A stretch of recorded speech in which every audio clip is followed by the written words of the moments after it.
Because you know there's a handful of people actually run everything. That's true. It's provable. It's all about control. To them we just cattle. Numbers battling each other while they creeping in the shadows. Scheming, plotting, clocking your every move. Locked in your mind, brainwashed until it's rocking. Got the population operating as they want them. Symbolically mocking them, thinking nothing can stop them. So open your eyes to the lies of the evil. The poison in the minds and the lives of your people. And every time they lead you down the line to deceive you, and by then it's always too late to see through the veil that they hide behind. Cause your third eye is blind. Better take a stand, we running out of time. Ain't nobody coming to save us. Fuck what you had in mind. Arm yourself with the truth and jump behind the battle line. Can we turn it around? Yeah, it's possible. Divided will fall, but united we're unstoppable. This is for the world, this is for the masses. Attached to the strings, being pulled by puppet masters. This is for the youth, searching for the proof. Keep on looking for the clues. I'll surprise you with some proof. This is for the ones waking up from the spell, beginning to discover themselves. Yeah, this is for the youth,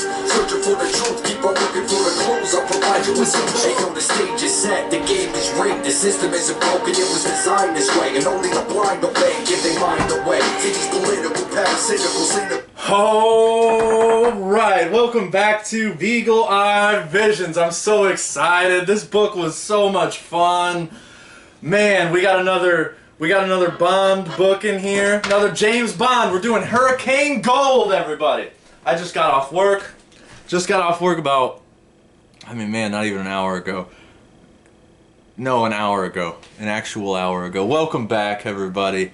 Hurricane Gold. So excited. So, if you've been following the channel, you know that this is the fourth book in the Young Bond series. The only series where we get a glimpse of James Bond's formative years and his origin story, basically, you could say. So I'll read the back of it. As the sun blazes over the Caribbean island of Les Grimas Negras, its bloody ruler is watching and waiting. Criminals come here to hide with blood on their hands and escape on their minds.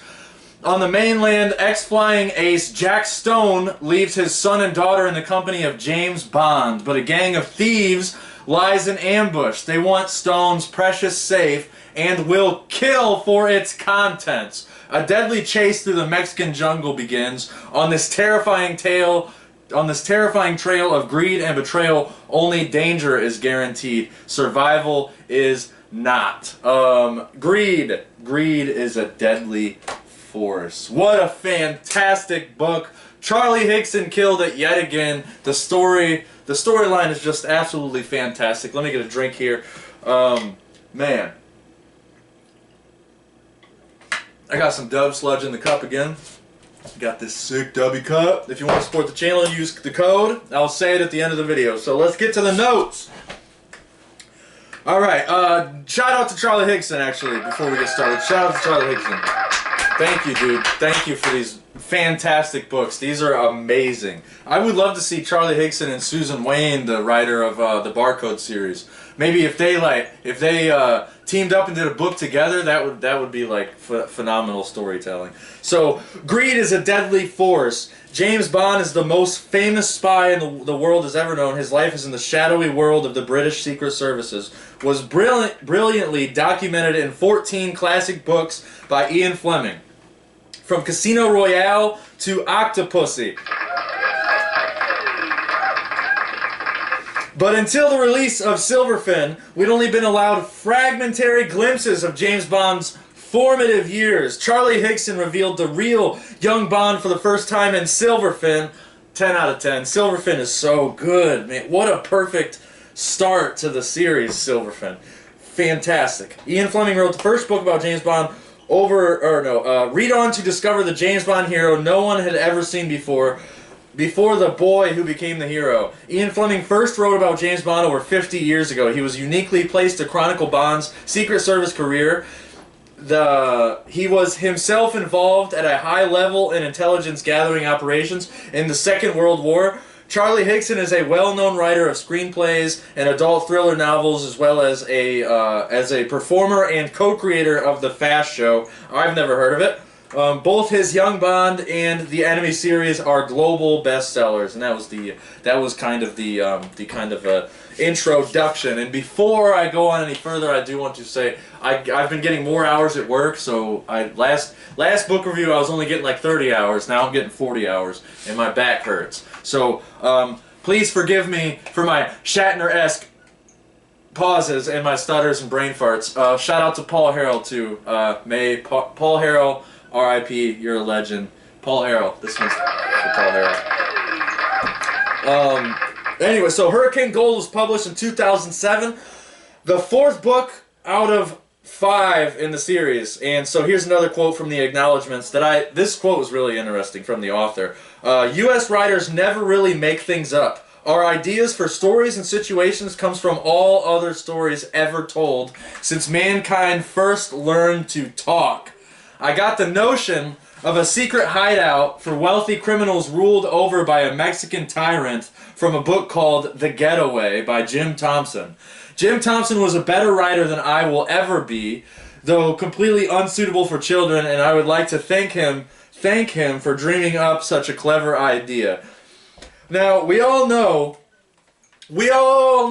like I said, again, if you've been following the channel, if you are a part of the so-called freedom community, or even if you have your, if you have your toe dipped in the freedom community, you know how Hollywood works, especially if you have read either of Jay Dyer's Esoteric Hollywood books. Check out the book reviews, Beagle Eye Vision's book reviews. If you read any of the Esoteric Hollywood books, or Mark Devlin's Musical Truth volumes, any of Mark Devlin's Musical Truth volumes, they're all fantastic. The last Musical Truth Volume 2 and 3, I haven't actually physically read the book, but I have listened to the audiobook religiously. Those books are phenomenal. I've used those books so much in so many of my notes and so many videos, so many different publishings and stuff like that.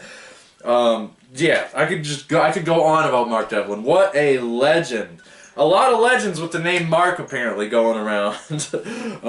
So this quote made me think of the previous book in the series, Double or Die, where the villain, oh yeah, if you guys remember in the previous book review on the last book in the series that I did, Double or Die. The villain had a backdoor casino out of an abandoned chemical factory that was ran by children. You know, if you remember the chemical factory, it was a casino. Children were the ones like serving drinks and serving alcoholic beverage. Children were the one throwing the ball on the Russian roulette table and throwing the dice and the craps. You know what I mean? So it was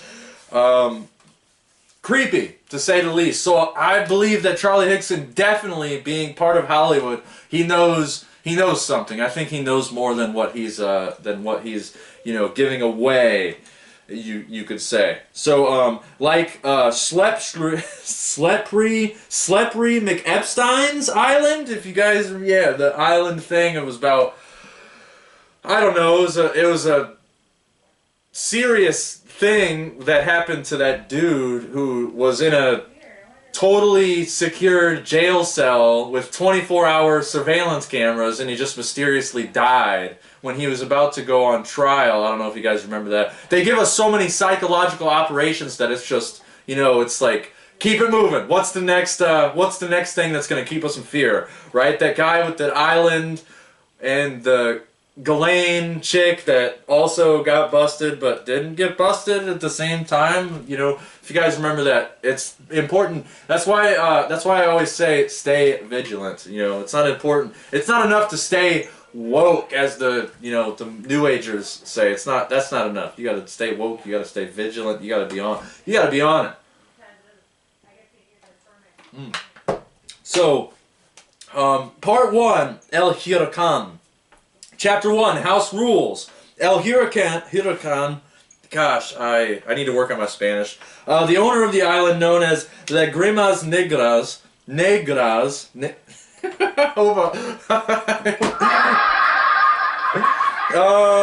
the island has the finest food, the most gorgeous sights.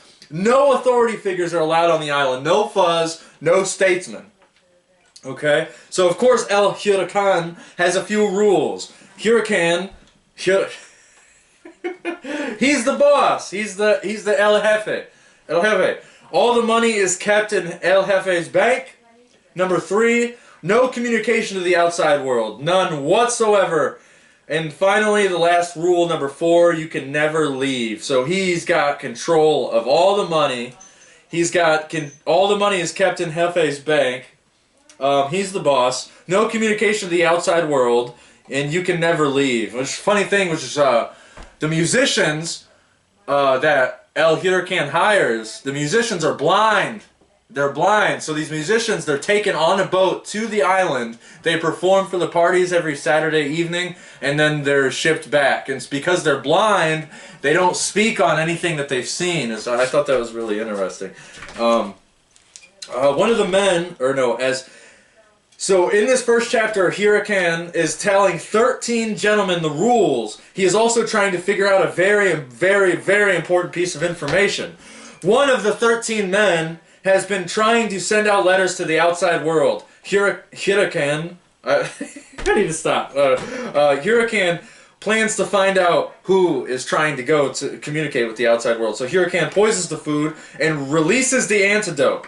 Funny thing is that we find out that the poison is not real. He didn't actually give anybody the poison. And he makes one of the guys jump up in fear. He starts panicking and freaking out. He's like, "How could you do this? How could you do this to me? I give you so much money." He's not an American, so he has an accent. He's like, "How could you do this to me? You took all my money and then you poisoned me and then give me the antidote." But it makes this guy starts freaking out, revealing himself that he is the guilty one. He admits it, and then the man is thrown into a cell to prepare for Avenida de la Muerte, the Avenue of Death. So in chapter 2, we learn that the other thugs are going to place bets on how far the guy who got caught, his name is Robert King. They're going to place bets on how far Robert King is going to get into the gauntlet, the Avenida de la Muerte. It was the base of a pyramid. It was here, centuries before that the Mayans had carried out their ritual sacrifices. But the pyramid had fallen into ruin, and most of its huge stone blocks had been taken away to construct new buildings. Direct quote from page 13. So, Robert King is sludging his way through the challenge, and we see the first zone in the De la Muerte is baby crocodiles they're small, yet their teeth are as sharp as needles. That's what it says in the book. Their teeth as sharp as needles. I lost my spot. Getting through the Donkey Kong-like crocodiles by going underwater that smells like cat urine and ammonia, squeezing through a crack that has metal bars at the top of it so you can't stand up. So basically, he's trying to the first stage, he goes into the water. He sees these tiny little crocodiles. That's that Donkey Kong reference for the gamer nerds, because you remember those crocodiles in that dark stop-and-go cave level. They're those tiny crocodiles with huge heads and ginormous, sharp, extremely intimidating teeth. I would not want to mess with those crocodiles. If you can even call it, I guess they're baby crocodile. I wonder what the actual name for them is. So squeezing through the crack, and the metal bars that's where the water is coming out of, and the metal bars restrict you so you can't stand up. So you're literally crawling on your hands and knees, trying to get through these crocodiles that are just biting the life out of this guy. That's really not fun.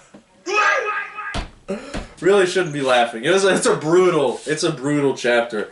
The next challenge after that is some good old Mayan scorpions stinging him on both sides of his body, and before escaping the scorpions, Robert King gets stung in the face, right on the cheek, making him cry out in excruciating pain. Like I said, it's a brutal chapter.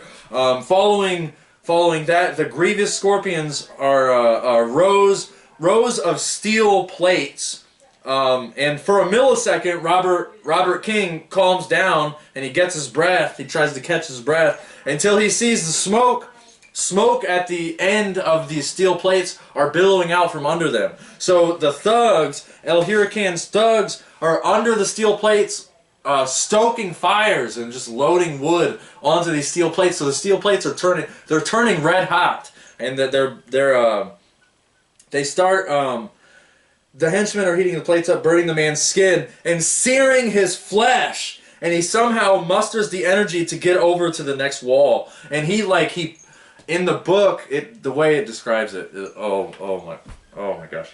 So he's he's not barefoot. He starts off with shoes on. These steel plates melt his shoes, and before he jumps over the wall, it peels the bottom layer of skin off of both of his feet. So like he goes over the wall and he looks back. He looks back at the steel plates and he sees his skin melting onto the steel plates and like where his feet were. It's, oh my gosh. And then the smell, of course. There's the smell, the description of the smell. Dude, I'm stumbling. Oh my god. So brutal. Yeah, burning through his socks and leaving ashes. Oh, because he falls down too. So he falls down and leaves handprints as well. Oh my gosh. And then right after that, King, he gets over the wall. He plunges into the water. And then the water, he finds out that the water after that is filled with leeches. Of course, El Hurricane is such a nice guy. Filled with leeches. So clearing the leech-infested water, we see a black feline's cave. The Balam Agab, the night jaguar. Doo-doo-doo, the night jaguar. Ooh. King begins to sprint at his best speed, being weak from the severe pain, face first into a set of barbed wires, and he gets stuck. He gets stuck into the barbed wires, and the jaguar doesn't even the jaguar sees what's going on, and I think the jaguar is probably living in these quarters, and so the jaguar just slowly walks up to him and peels Robert King off of the barbed wire, peels his skin off. Robert King, the jaguar peels Robert King's limp body, drags it back into his dark lair, and the game is over. Robert King is dead. Before getting into chapter 3, we read a letter from a recurring character, Prit Pal. Hey, dude, I love Prit. Prit Pal is so cool. He's such an awesome character. He's a really good character. Very, very, very well written. Prit Pal sends a letter to James Bond because he's in Mexico. James Bond is in Mexico. Prit Pal sends a letter updating James on life back at Eton School since, like I said, James is in Mexico. So, really good, really interesting letter. It's always interesting to hear what's going on back at Eton, back at the school with the young lads. Ooh. Ooh.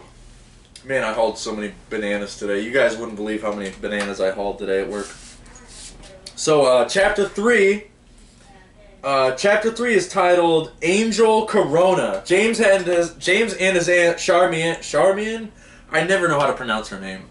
Fourth book in, I still don't know how to pronounce her name. I think it's Charmian, have been traveling Mexico since January. Since Bond is still scraped up with a broken collarbone from the previous book, Double or Die, that I mentioned, he will continue to travel with his aunt until Tres Hermanas, where Bond will stay with an American family while his aunt tracks through the jungle. The big highlight of this chapter is Angel Corona cutting Charmian's purse and trying to steal it. James Bond springs into action immediately without thinking, of course, because, James Bond, and he gets the purse back, being the moral, natural law embodiment, because this is still, we got to remember, this is before James Bond joins the military, before James Bond becomes an order-following coward. So that's good to know. Charmian representing the sacred feminine, showing care and concern for Bond's well-being, and we all know he can handle himself. She's like, James, you shouldn't have done that. Your collarbone is still broken. She cares for him. Chapter 4, A Broken Doll. Aunt Charmian and Bond are finally heading to the Stone's residence, which raises a red flag in my brain right away. I feel like the name Stone is it's foreshadowing, right? If you read the full book, it's foreshadowing. It's going to prove significant later on.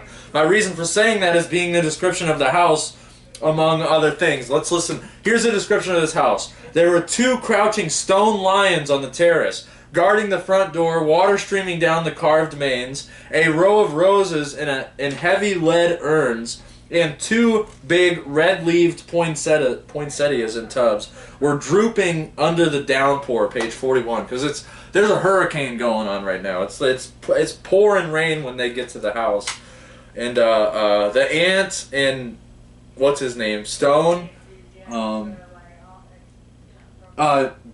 Charmian and Jack Stone need to get into the plane to beat the storm. They're trying to get ahead of the storm so they can get to their destination. So, the stone, the solidified consciousness, right? The stone. That's, they talk about that in Freemasonry. When we're born, we're made of chiseled stone, or we're made of stone, like we're just a stone block. And as we grow up, as we develop our foundations and develop our principles, we're chiseling that stone, and we're trying to create a authentic being, right? That's the goal. You're taking a block of stone and you're trying to create beauty from it. That's the alchemical goal, right? To turn base metal into gold, to turn base consciousness into gold consciousness, right? Right? That's why we always say, stay gold on this channel. You gotta stay gold. It's so important. So, and this is, I'm going off on a tangent, but Rastafarians believe that the lion represents strength and vigor. The spirit of a lion is proud, independent, and strong, majestic. So in the first scene of this book, we see the lion, but the lion's it's covered at the Stone's residence. The lion is getting poured, getting covered in rain, freaking drowning. It's very, in my opinion, it's very symbolic. Jack Stone is the owner of the property, a Texas order-following coward known as a fighter pilot. Charmian says he is very dashing. That's fun. It made me laugh when she said that. He's very dashing. Stone comes down the stairs dressed as a cliche pilot with a mustache. He's got the curly mustache. At least in my imagination, he's got the curly. He's got he's like the cliche hipster mustache. Announcing that due to the storm, he will have to fly to the destination, and they have to leave immediately. One of the many servants takes James Bond upstairs to meet Jack Stone's children in the playroom. The kids' names are Precious and JJ. Also, and the kids are also, they're cliched. They're cliche spoiled American children. Just listen to this. This is what Precious says. The English. Hold on. I wish I had my voice changer with a microphone. The English don't. No, she's American. What am I talking about? So just use my own accent. The English don't know how to dress. Your clothes are horrible. My clothes are the height of fashion. James laughed at this formal phrase, and Precious finally turned to look at him. You don't have a lot to say for yourself, do you? She said. You're boring, like all... You're boring, like all boys. Boys are dull and ignorant. They're not interested in fashion, books, movie stars. Go away and play with JJ. I don't play anymore. I'm too old for all this. My dolls bore me. You bore me. Page 45. The first time I read this book, this character drove me freaking nuts. She is so annoying. Oh my god, it's so spoiled. Doesn't care about anything. She's the little girl in the movie Leave the World Behind. She doesn't care about her family. She doesn't care about any. She's just my clothes, my book. She put, what does the quote say? She's like, you're not interested in fashion and books and movie stars. It's books aren't even important. It's fashion and movie stars. Or fashion comes first and then movie stars. It's what a joke. So at the end of this chapter, Precious proves to be a princess-programmed, petulant child, and the father does not help at all. Jack Stone, what are you doing, Jack Stone? Good Lord. I'd say, so what I was getting to, I'd say the name Stone is a representation of the family's solidified consciousness. You know, obviously the daughter and the son, JJ, they're both focused on materialism. You know, they all treat their servants like lower life forms. They don't treat the servants like human beings at all. It's quite disgusting, actually. Both children are very unappreciative. You know, they're just like, well, I'm hungry, like, blah, blah, blah. They're constantly, they don't appreciate anything. They're just like, they treat the servants like, oh gosh. And then the servants, like, you can, if you read the book, you know, like, the servants are like, they're like, but, you know, they get paid, so they're just doing their job. And they'll treat their servants like lower life forms. Children seem unappreciative. Again, like I said, like the daughter in the Netflix film White Noise. Oh yeah, that's another one. I said Leave the World Behind.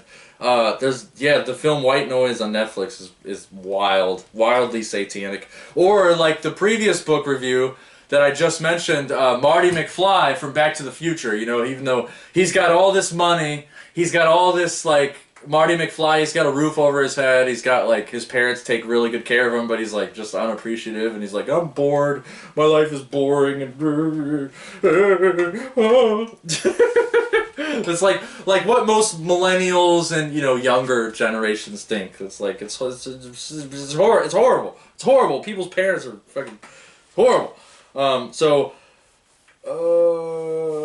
Chapter 5. We're getting to chapter 5 here. Let me get a drink. Shoo! Chapter 5. 4 Men with Guns. It begins with a scene of Charmian going up in the aircraft as she leaves the house. Back at the house, James, the spoiled American children, and the overworked servants prepare. They're all prepared for the coming storm. And again, like the servants are outside while it's just pouring down rain, and the servants are getting up on ladders. There's like 2-3 servants per just to close one window. That's how like the wind is just howling and ravishing everything. The storm windows are flapping open like crazy. They gotta nail these windows open because it's back in the day. You know, you gotta think. Despite so you gotta think in Casino Royale, in the most recent Bond movies, he's kind of young. Like, in Casino Royale, he just got his 00 status. And then in the Moonraker films, that's when he's, like, older, right? Like, the Sean Connery movies, that's when he's, like, he's about ready to retire, you know? So it's really interesting the way, if you follow the timeline of James Bond. So these servants are just working their buns off, working so hard to try to prepare the house for the storm. And just when things settle after dinner and Bond is in the room for the night, he sees a couple of thugs outside the house. They knock one of the servants unconscious. So that the servant, like I said, the servants are trying to get the house ready. They knock him unconscious. Bond sprints to the kids' room to warn them. And Precious and JJ's reaction is they just laugh hysterically at James Bond. James Bond, like, he almost breaks the door off the hinges getting in their bedroom. And he's like, we gotta hide. He's like, we gotta hide. There's people with guns outside the house. We need to get in the closet. We need to get somewhere safe. And the kids just laugh at his face. They don't believe him, which it's such a frustrating scene. I mean, it's interesting. Like I said, it's good storytelling, but it's like what's going on. James Bond knows what's going on, but the kids are just laughing. They don't believe him because they're stubborn and spoiled and ridiculous. So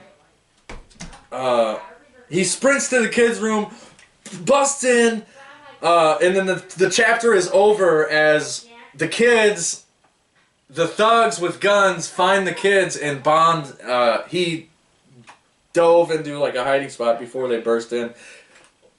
Oh, excuse me. And then they accost the children. Oh, excuse me.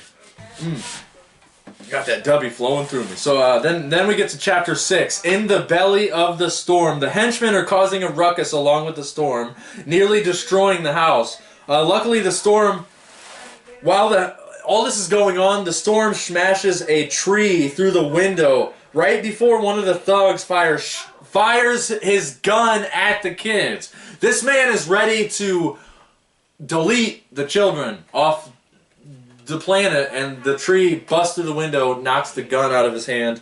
And then, of course, Bond takes action. He sees what's happened. He sees a window of opportunity and knocks the man out of the window and saving the children. The window's still going so crazy, so he knocks this guy out of the window. He busts through the window. His torso is hanging out, but his legs are still inside the building. And then the wind just takes his whole body, and he's like, he's gone. He's bye, dude.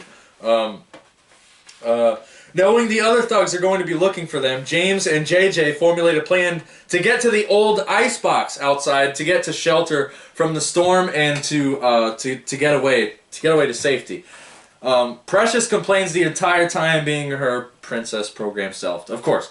The chapters leading up to chapter 9 are a little slow. The kids all come out of the icebox when the sun is out.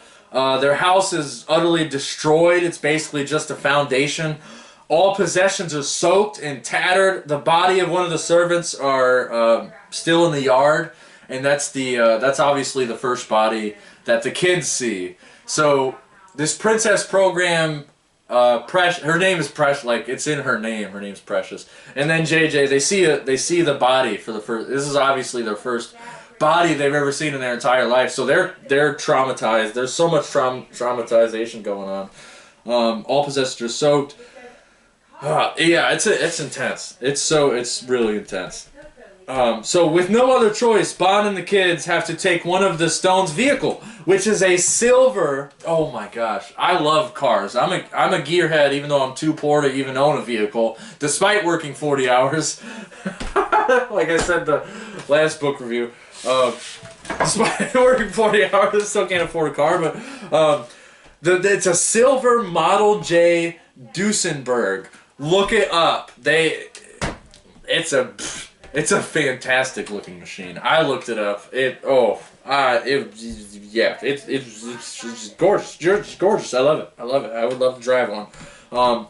Taking the Duesenberg to the nearest town, which is in the nearest town is in much disarray as the Stone residence. The kids pass a group of nuns heading into town for aid, and they pass the group of thugs who just so happen to have a house safe in the back of their truck, and they're on their only road to civilization, because they get to town, but it's really not a town. It's more like a village. They're trying to get to the city, which has food and shelter and water, but they just get to this, like, they're literally in the middle of nowhere. This dude's house is like, it's completely isolated. So sorry about the background noise too, by the way, if you guys need that.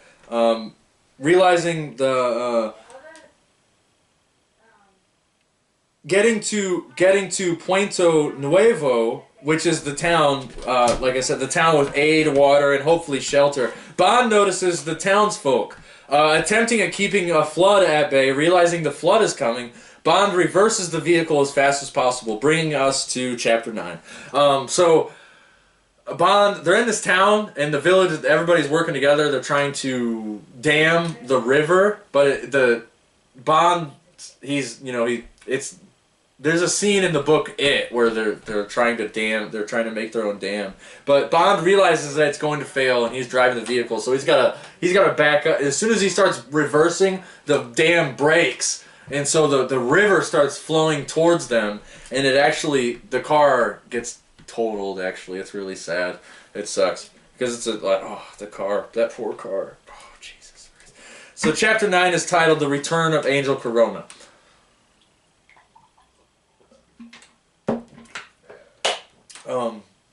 The chapter is titled "The Return of Angel" because Bond, Precious, and JJ very, very, very narrowly find safety from the flood with the help of Garcia, a character from the earlier chapters. Garcia is a total...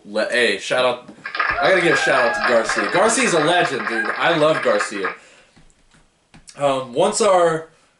Oh, wait. I almost skipped a spot. JJ's leg is becoming infected, not only from the flood, but his leg gets tattered because while they were trying to get to the ice box outside of the house, Bond and Precious had to hang on to JJ, and JJ like flew. The wind was so powerful it picked JJ up because JJ's like 9 years old, and Precious is Precious. I want to say Precious is around Bond's age. Maybe she might be like 14, 15, maybe a few years younger than Bond, but she's right around his age, and JJ is the younger brother.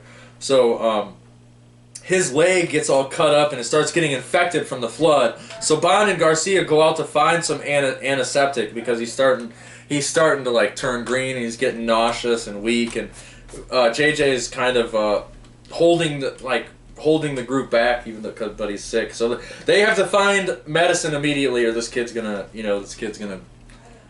go bye-bye. Bond and Garcia notice that the truck containing the safe is broke down and approach the men, having no other choice. They can't let the kids into the hands of these thugs that almost killed them yesterday. So, or no, I skipped a spot. Once our main lads, Bond and Garcia, they leave to go find the medicine, and the kids are spotted by the American thugs, and the Americans, they've obviously already seen the kids before. They haven't seen Garcia and Bond before. So Bond plays off as Angel Corona since he saw the body of Corona going down in the flood since he's got... and then Bond has also gotten so dark from being in the sun, and he also knows Spanish because he's Bond, and he's got that... He's got the linguistics down. He knows a few different languages. See, those are one of the brain farts. I'm almost done, guys. Hang in there. So part two, one of the gang, part two of the book, opening up with another letter from Perry Mandeville. I wasn't planning on revealing any more of the story, but there is a valuable lesson to be learned here. I gotta cue the cognac. There is a really valuable lesson to be learned here. Receiving this devastating news... Actually, before we get into that, before receiving this dedicated news, I gotta do the spoiler dance. Alright, so spoilers alert. Spoilers! If you have not read this book, there is crucial information that is going to spoil the story of this book. If you have not read it, go buy it right now. You can buy the entire series for like less than $20. It's 10 out of 10. This book is 10 out of 10. I read. I'll get to it. So, receiving the devastating news brings this.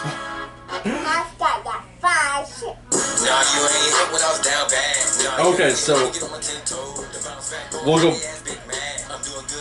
Sorry, Cognac. We'll go back to you. Receiving the devastating news. Here's the last quote from the book. Back to the meat of the letter, as I say, the Dangerous Society is no more. If you guys remember the Dangerous Society from the other books, it's their hidden group is no more. It all started when I allowed a new member to join, Alistair Seaton. He had been begging me all half. Fool that I am, I finally gave in. Well, the sap boasted to his older brother all about it on long leave, and his brother babbled to his parents. They were horrified to find out that their darling son, in whose mouth butter wouldn't melt and all that rot, was a member of the secret society dedicated to danger, risk-taking, and generally breaking the law of the land. They went to the head, who stomped about the place, puffing and puffing, and kicking up a mighty stink. He hauled me in and the rest of the chaps up before... Wait, he hauled me and the rest of the chaps up before him and grilled us. I, of course, kept mum. He couldn't crack me, page 108. So, Prit-Pal basically is telling Bond in this letter that the Dangerous Society is no more. It got shut down because he let a new person into the circle. You let new people into the circle, that's risky. Listen to Cognac. Splash Bishop, forget your cam. Don't worry about it, he protected fam. Lord testing, gotta pass exam. When they sacrifice, don't be. Listen to Cognac. He's telling you this truth. He's spitting that truth. So, I was so sad about the Dangerous Society. I can't remember what happens. I've obviously read every single book in the series. I don't remember what happens in the next book. I don't know if the Dangerous Society gets back together or if they stay disbanded. We will find out because obviously I'm going to do the next book. So after the letter, we get a fascinating history lesson on El Huracan's father and how he achieved the island. It's actually really interesting. Oh gosh, commercial. The way that he achieved the island it's a really good story. Like I said, every aspect, every character in this book, it is fantastic storytelling. It is 10 out of 10. And I'll be honest with you guys, since I'm an honest person, I finished the last 2 chapters yesterday in the bedroom while I was finishing the last 2 chapters. I listened to this song, and this song is mentioned in the book right here. El Huracan is playing this song in the island as Bond and Precious, another spoiler alert, as Bond and Precious are sailing away on the yacht, or on the boat, getting away from the island. This song is playing on the island, and I'll be honest with you guys, I wept. It was a beautiful ending. I cried. My girlfriend came in the room. I was a little bit embarrassed. I was bawling my eyes out. I'm like, dude, this book is so good. It's 10 out of 10. But the first time I read this book, that didn't happen, obviously. But I was finishing the last few chapters while listening to this song. This song is called Lágrimas Negras. Lágrimas Negras. This song is beautiful. Listen to this song. It's beautiful. It's beautiful. How did you not love it? It's amazing. So, needless to say, this book is 10 out of 10. And I'll be right back. I'll let you guys listen to this beautiful song. I'm gonna go grab the next book.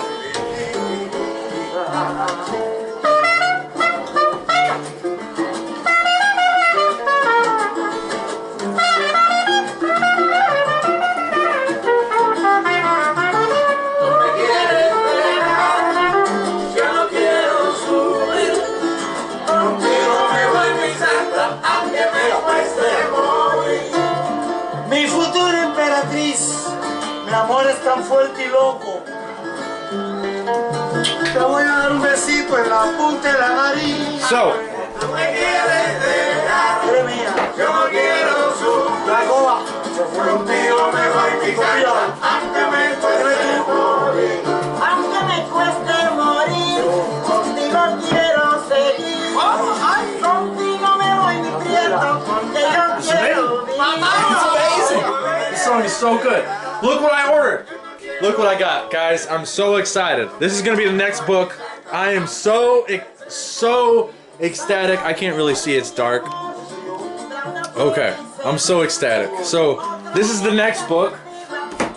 And this was this book review. This book is 10 out of 10. Fantastic. It's got, those are all the books in the series. Silverfin. What is that? Blood Fever, Double or Die, Hurricane Gold, and then we got By Royal Command is the next one. The next and last book in the series. But I'm so excited for this. By Mark Devlin, Musical Truth Volume 2. Look at how shiny it is. Unfortunately,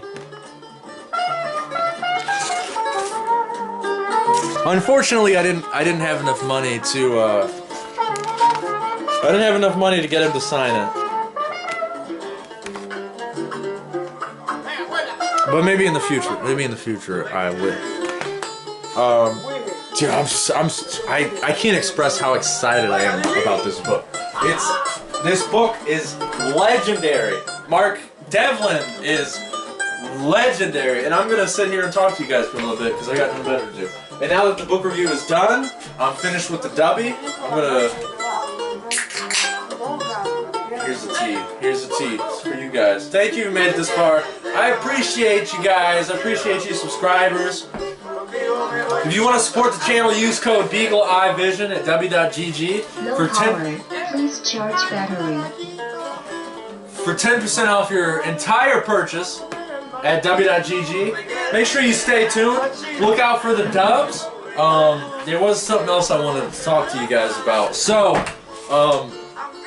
this is gonna be the next book. Oh yeah, and I will, since I have the physical copy of this book, I can continue to do the notes on Satanism and modern gaming. I was doing the grinding series, grinding Fortnite, Satanism and modern gaming. I think I got up to like 3 episodes or 4 episodes, I can't remember. That series is not finished yet. It's still continuing. I just need to, I needed the physical book. I was using the audiobook to do the notes on Satanism, and it's just a disaster. Like it's way easier to have a physical book to do the notes, and then once I do those notes, once I do those notes, I'll be able to finish that series for sure, and then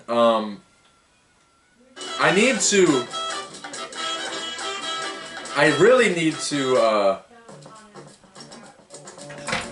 so, one of my friends, Brandon Martin, I interviewed him on the channel before.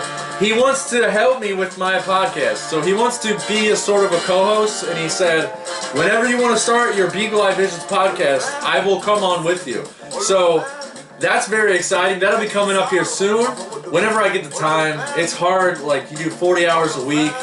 You know, and then unfortunately, you need like 8 to 10 hours of sleep when you work as hard as I do. It's rough to squeeze it all in. So I'm probably going to. Yeah, I don't know. There's a lot on my plate. I put a lot on my own plate, which is a good thing. You know, idle hands are the devil's workshop. But so I got that coming. The podcast is coming. Still working on it.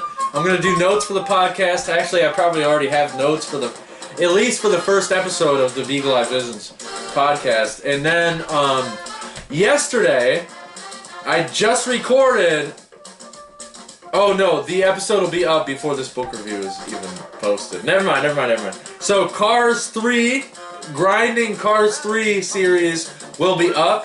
Check out the Grinding Cars 3 series. Check out the Grinding Fortnite, Satanism and Modern Gaming series. Check out the Mirror's Edge Catalyst, Grinding Mirror's Edge Catalyst series, because I just made a playlist. I just uploaded, I made a playlist for Grinding Cubbyhole Podcast. So tonight, I'm going to order a new cord. I'm very excited. This is some very exciting news here, actually. I'm going to... I'm ordering a new cord for my microphone. That way, I'm going to continue the Grinding Cubbyhole series in unison with the Grinding Cars 3. There's going to be a lot of grinding, okay? It's going to be a big year. It's going to be a big year, even bigger than last year, because, there's 12 months in a year, so that's 12 book reviews at the first of every month. You know, I'm going to stick to that, stay true to that. Freedom Under Natural Law is coming up.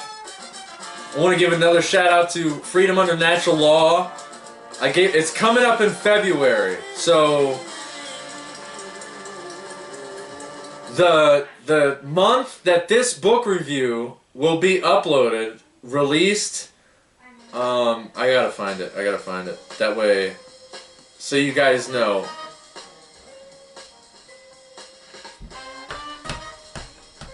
Where'd it go? I'll just look it up on the internet.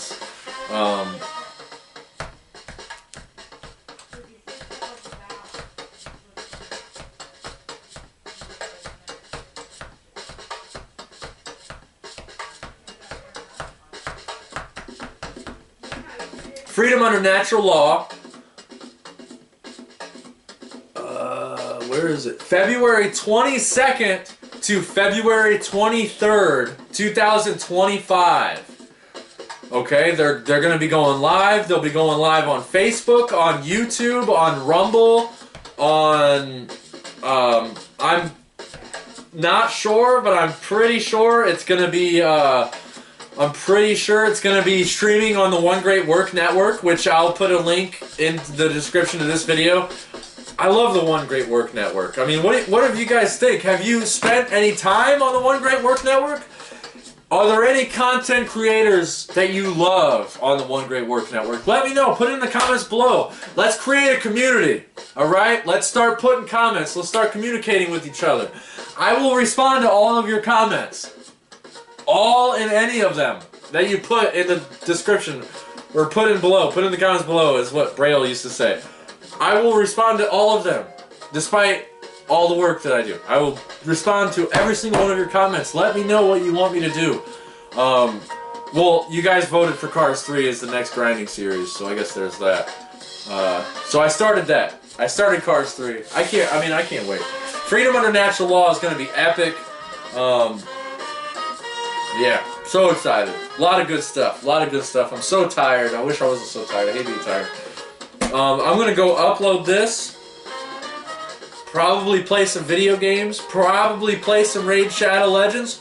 Raid Shadow Legends, why haven't you sponsored me? I mean, I got the Dubby sponsor. I got the Dubby going. Get yourself one of these cups. Use code VFlyVision. Dubby's got a new series coming out with Oda Block. They got a RuneScape flavor. I just ordered. I'm waiting for that to get delivered. I'll make a care package video.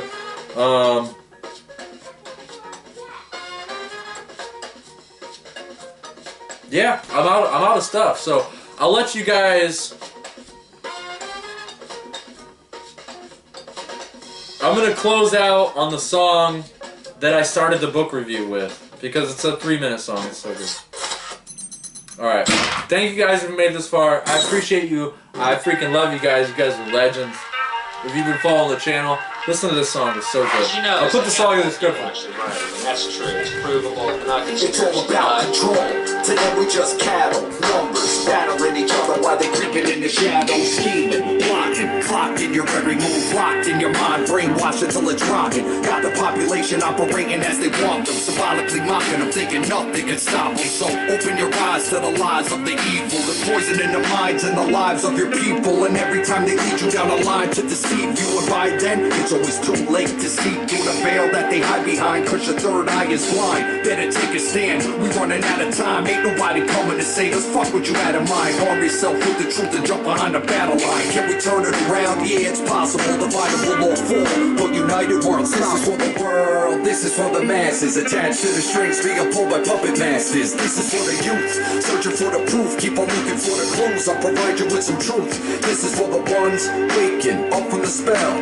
beginning to discover themselves. Yeah, this is for the youth, searching for the truth. Keep on looking for the clues, I'll provide you with some proof. Hey yo, the stage is set, the game is rigged, the system isn't broken, it was designed this way, and only the blind obey and give their mind away to these political, parasitical, cynical, criminal-minded individuals, getting you to surrender your freedoms to the hands of the state, with every boogeyman they create, playing they order out of chaos in order to enslave us, distorting our brains to morally degrade us, faces off against each other while they move the pieces on the global chessboard, directing the hordes. I'll come to bring peace, I was sent with a sword, a truth to get you mentally ready for war. Step forth if you got the balls to call out these tyrants, or submit your compliance through silence, cause in this filthy system ain't a single soul to trust. It ain't right versus left, it's a state versus us. This is for the world, this is for the masses, attached to the strings being pulled by puppet masters. This is for the youth, searching for the proof, keep on looking for the clues, I'll provide you with some truth.